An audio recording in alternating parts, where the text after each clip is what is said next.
Back to Ann's point about fundraising, with the PEN campaign, which is going on right now, one of the things that they are emphasizing is engagement, in brackets, community engagement. Right. So this is a good time to reach out to them and make the case, which you can do, Suzanne, because you're an alum, is to make the case for fundraising that facilitates that. Because eventually what's going to happen is somebody's going to produce a video, and they love to have deliverables as part of those, Yes. because that's eventually how you get people to write checks. That they write Do you have a checks for very contact? specific Contact name? stuff. And also, Yes. Penn is so, Okay. is so much a part of Philly's jazz history. You have right on this campus, you have Gino's Empty Foxhole. So you really can't tell this story, the Philadelphia jazz story, without Penn. Yeah, although in the music department, unless a lot has changed, they've never been much involved. No, in not jazz. their jazz. They don't have any jazz. So we do have I know. A jazz I've been a band. guest artist there. Yeah. well, we have a popular music jazz Club or something. minor that Yeah. I help. Oh, de- good. design. Beautiful. Is that Guthrie Ramsey? With Guy that teaches Ramsey, that? probably. No, it's Carol Mueller. Oh, with Is it one of Carol. Actually, board members? Carol, Guy, and I are the ones Clef that Club put board it. members? No, that's Drexel. Oh, he's Drexel, okay. Yeah. But Dr. I want to say, you have a resource Start. that you may not be aware of. The person who engineered the requirement at Columbia that people have to take those courses is not our good friend Chris, but it's your advisor, Bob O'Mealy, whose name is spelled wrong here, by the way. It's just a Y at the end, not a U-I. But, so Bob is a real mover and shaker. I mean, he's an English professor that managed to get the entire Columbia faculty to say, oh, gee, you're right, we should be doing that. And he could probably, I'm sure, obviously you know I Bob. talked to him You're in the yesterday. same He's on his field. way to France. Yeah, he's a colleague year. of yours, and you're in the Yes, same field, but yes. as a strategizer, Yes. I'm sure it's incredible actually what he's done at that school, because they historically didn't have any interest in Well, jazz. he organized the jazz study group, Right, in which the had 90s. people from all over the country Yep. that they flew in 2 or 3 times a year That's right. for meetings.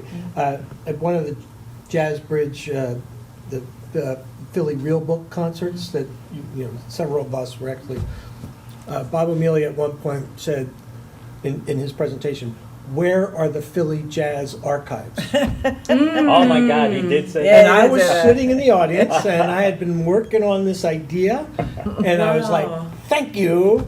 And it was after that I went to Suzanne and actually, That night you said, "Hey, why don't we do something at the Philly Jazz?" Wow. Do you have that on video? That should be the first video. that Yeah, goes we got out. it on video. Yeah, Yeah. And, do that clip. That should be the first viral. Yeah. with the Yeah. We hashtag. got it. Jason's got Okay, it. but you can send I that. mean, the and idea send had that been out. Yeah. formulating, but Right. that was sort of the ignition.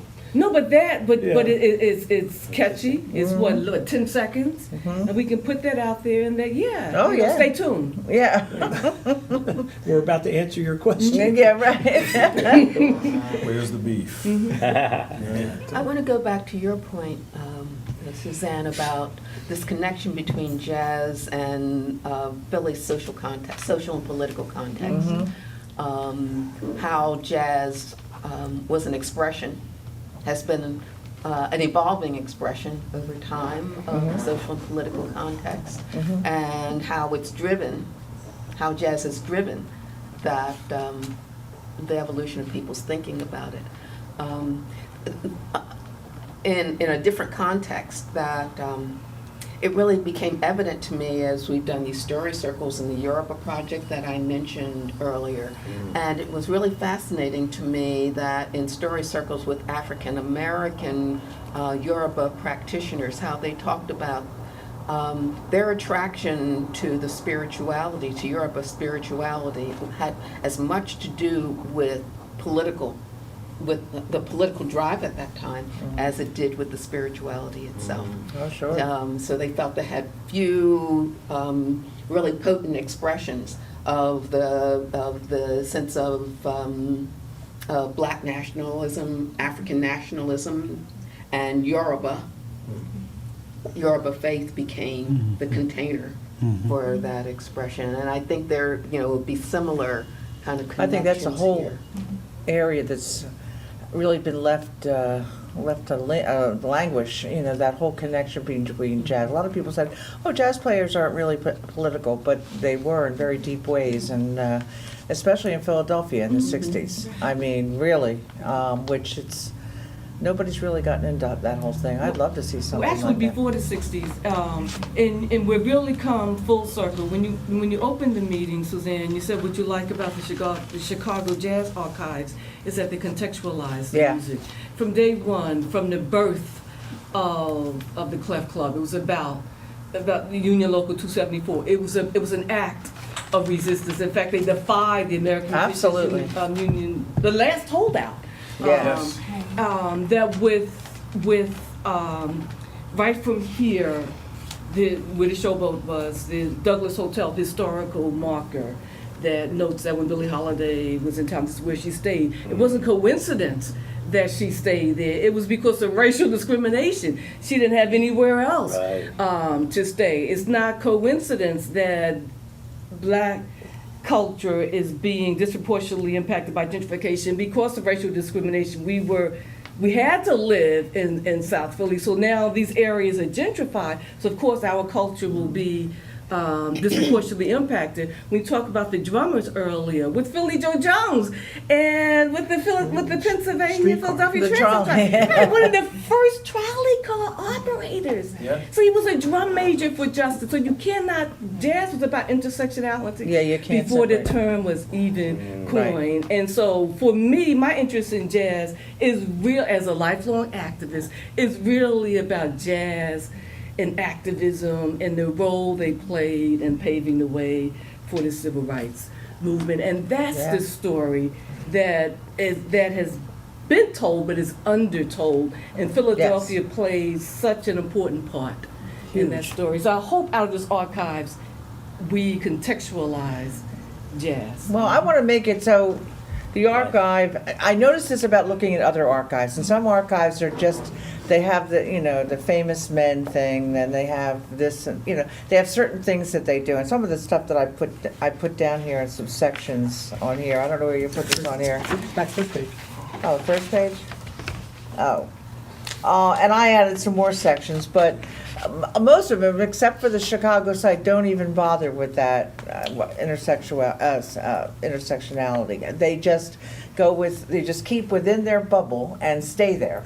And most of the time, women aren't even really in there at all. So, that's another piece for Philadelphia Jazz, which I only learned from Cousin Mary, when she used to say, if I'm ever going to write a book, I'm going to write a book about the women who were around all these musicians, going from Philly to New York and driving them home at night. Her and Eloise used to tell me, the wives and the girlfriends or whatever, and everybody who was involved in that. But I'd like to see this to be a specifically Philly-owned site where it doesn't look generic like any other jazz archive, as far as that's concerned. And Going back to what you said, though, in terms of having the various sites, because there will be, because the Clef Yeah. Club has archives here and the Bloxer collection, Right. too. So there would be a way that we can make sure that we publicize the fact that these are the spaces where you need to go in order to find out about Philly jazz. okay.